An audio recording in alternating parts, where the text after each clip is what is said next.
In this lecture, we will be discussing threats to wellness, bioterrorism. We will be relating the pathophysiology to the assessment and collaborative care of toxicological agents and radiation exposure. We will discuss the nurse's role in prompt recognition of the symptoms in nursing care. We will predict the effect of the whole body from radiation and discuss acute radiation syndrome. So bioterrorism. Terrorism involves overt actions such as dispensing of nuclear, biological, or chemical agents as weapons for the purpose of causing harm. The nurse needs to promptly recognize and identify potential hazards in the work area.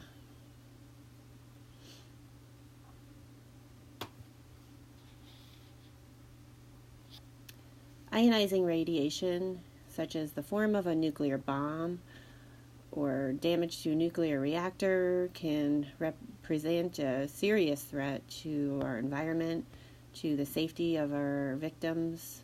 Exposure may or may not include skin contamination with radioactive material. Initially, prompt action is taken to decontaminate. Procedures are done immediately to prevent harm.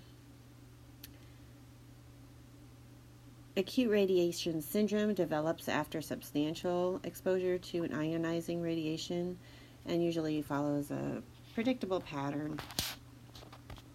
The doses are usually large, 70 rads, usually external. Sometimes the entire body receives the whole dose, and it can be penetrating in a short amount of time. There are also radiological dispersed devices, or RDDs, otherwise known as dirty bombs. And these are mix of explosives and radioactive material. The injuries are usually for those that are in the immediate area when the device is detonated. The scatter blast, there's radioactive dust and smoke, although the inhalation can be detrimental to the lungs. But typically they don't get a lot of radioactive material unless they're in the immediate vicinity. Radiation cannot be seen, felt, smelled, or tasted, so people should be protective by covering their nose and mouth and provide for immediate decontamination with showering.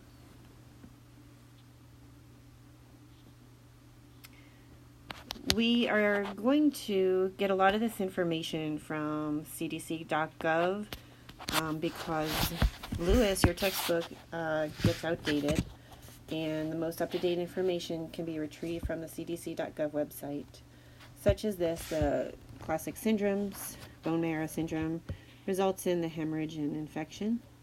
There's GI syndrome, which is destructive and irreparable changes to the GI tract and bone marrow, usually causing infection, dehydration, electrolyte imbalances.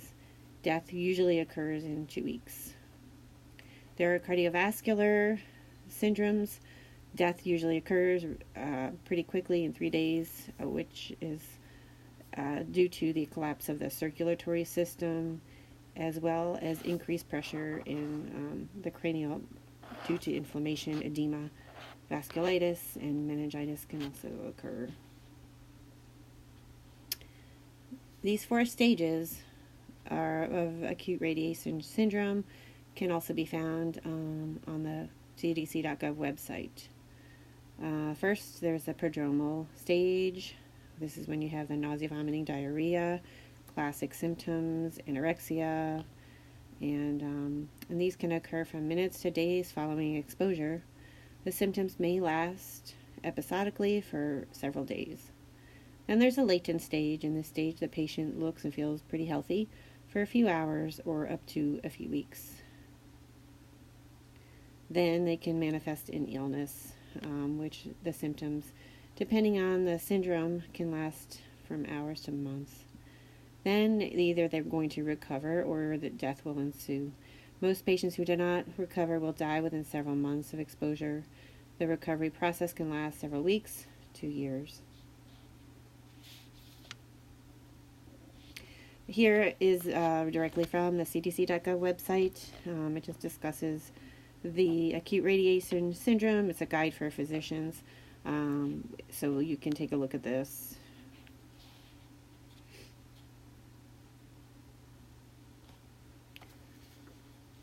Chemicals can also be used as agents of terrorism, like some toxic nerve gases that can cause deaths within minutes of exposure.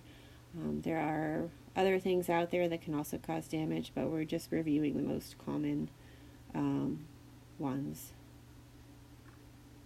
Some other common biological agents are anthrax, smallpox, botulism, plague, tularemia, and hemorrhagic fever. So, bioterrorism is the intentional release of viruses, bacteria, or other germs that can sicken or kill people, our livestock, or our crops. So the first one we're going to talk about is anthrax. This is one of the most common biological agents used in terrorist attacks. This was big in the news maybe a couple decades ago, but we haven't heard about it lately. But it's a serious infection disease caused by gram-positive rod-shaped bacteria, Bacillus anthracus. It's rare, but again, it can be used as a biological weapon. It can be inhaled or cutaneous. Contact is also with infected animals or contaminated animal products.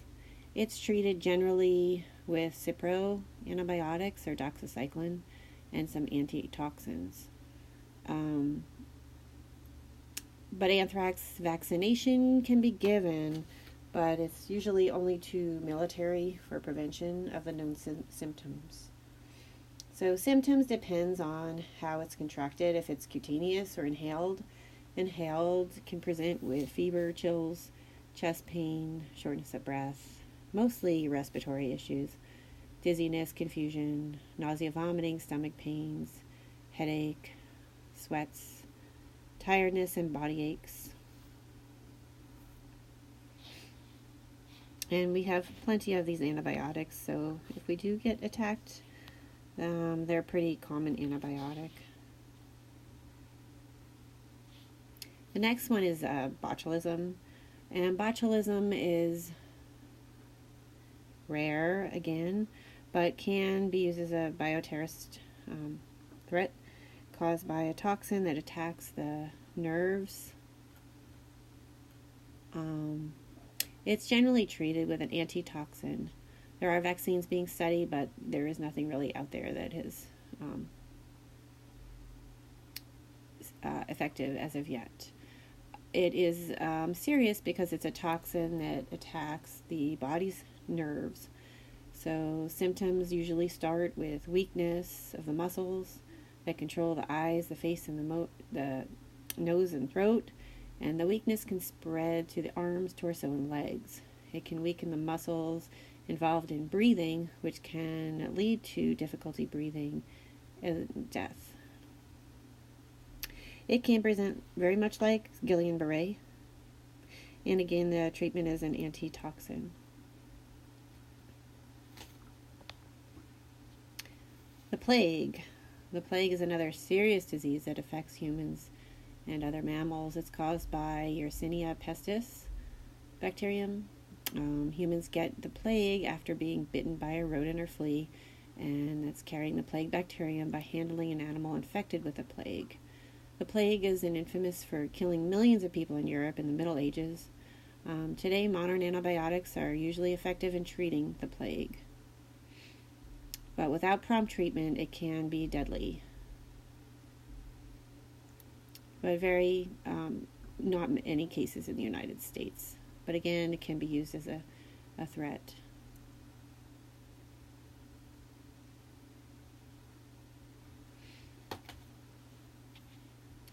Signs and symptoms of the plague: high fever, chills, cough, difficulty in breathing, bloody sputum, diarrhea, nausea, vomiting, abdominal pain. Again, this is a bacterial, so we can treat it with antibiotics, your gentamicin and fluoroquinolones.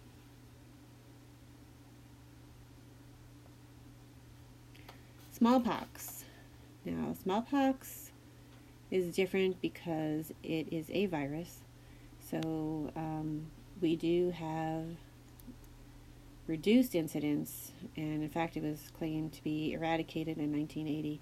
The last known case was in 1949. They decided to declare it eradicated in 1980.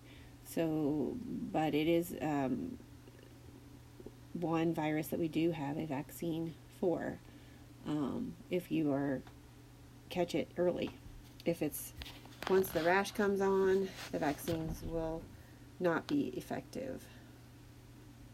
It is human-to-human transmission by inhalation of large virus-containing airborne droplets of saliva from an infected person.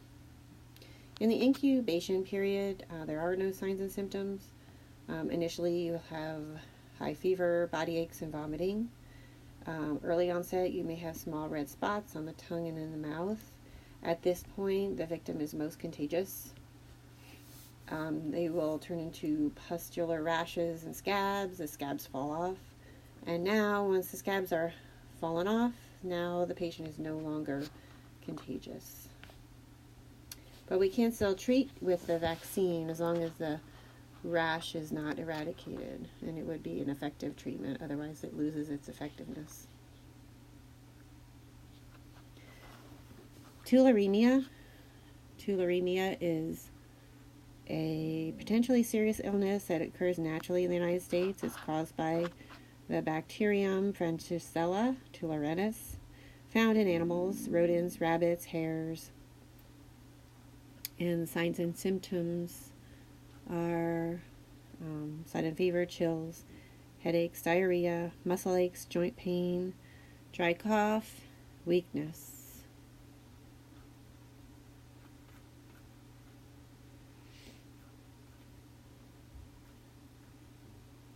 Also very serious.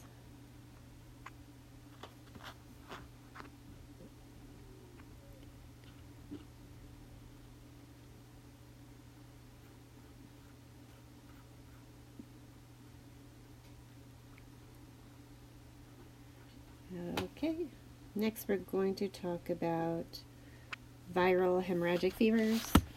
These are described as severe multi-system syndrome. Affects all the organs in the body. Characteristically, the vascular system is damaged and the body's ability to regulate itself is impaired. Some hemorrhagic fevers do have vaccines, such as yellow fever, but Ebola does not, as of yet.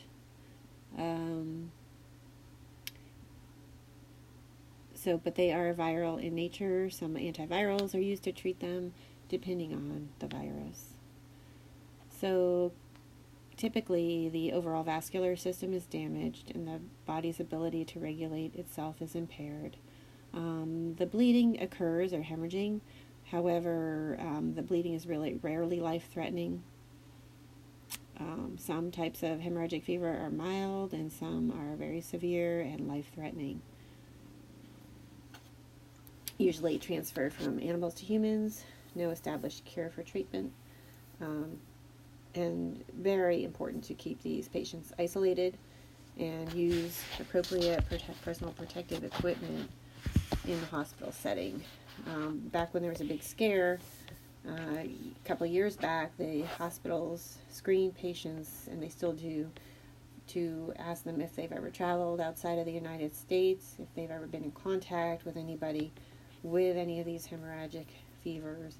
And typically, if they, depending on how they answer the questions, they will put them in quarantine, or they will put them in isolation. And staff had extensive training on how to don personal protective equipment to protect the public from these hemorrhagic fevers.